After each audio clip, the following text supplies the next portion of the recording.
আমি কোন বলি নাই তোর আসে নিয়ে আমাকে মোটা দিল কুচেরে বেশ করেছে ভালোই করেছে ভালো করেছে না বুড়া বাপটাকে বাড়ি ঘুরে বারে বারে ফেরাবে তোরা একটা তিন বছরে ফেলে আছে এক অক্ষ শিখর বাইরে আছে পরে দেখবি যখন জোয়ান হয়ে তো বৌদিন মোটা ভাই আমি পাইবে সেই দিন বুঝবি এই বৃদ্ধ বাপে তোকে কি বলতেছিল আমার সোনার বাড়ি কি থাকিস দুধে হবে ও সোনার হে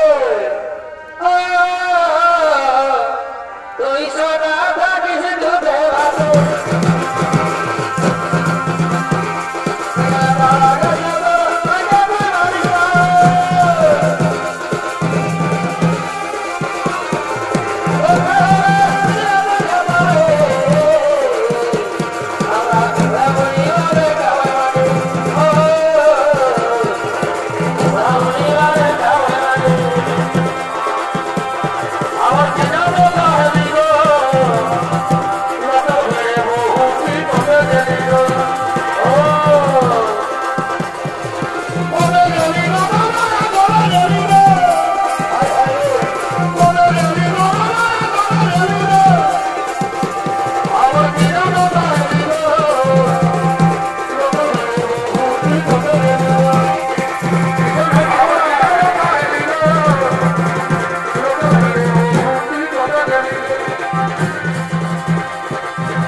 শুনেছি আপনি আমার মেয়েকে বিবাহ করার প্রতিশ্রুতি দিয়েছেন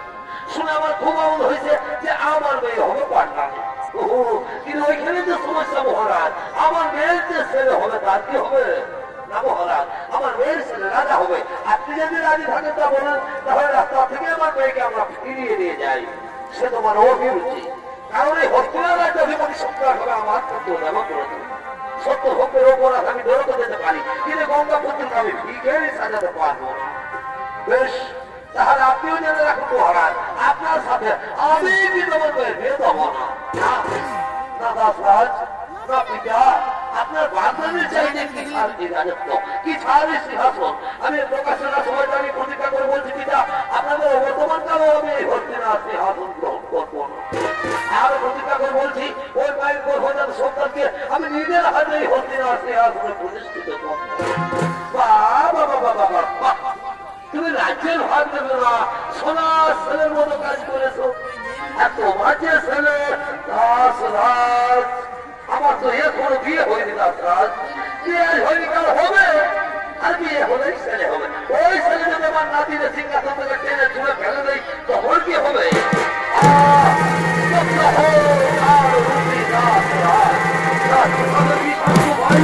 আমার শ্বাস রোধ করছে শান্ত হোক শান্ত হোক ভগবান স্বর্গ থেকে তুমি স্বর্গের প্রসাদ ওই হেরবে কোন দেবতা উদ্ভব হয়ে যাইবার মানে কথা মাগ তুমি যেমন যান ভবি শক্তিরাও হিরে মন সুমের প্রতিজ্ঞা পূরণে সাক্ষী থাকো দেবতানি কর সাক্ষী থাকো সূর্য গ্রহ তারা আজ হতে ঐশ্বর্য করিলাম সার আজ হতে পৃথিবীতে ভাষা কেউ না হবে আমার আজ হতে পৃথিবীর সমস্ত রমণী আমার জননী ধন্য ধন্য হে গঙ্গা পুত্র করিলে ভীষণ প্রতিজ্ঞা এই কে আছিস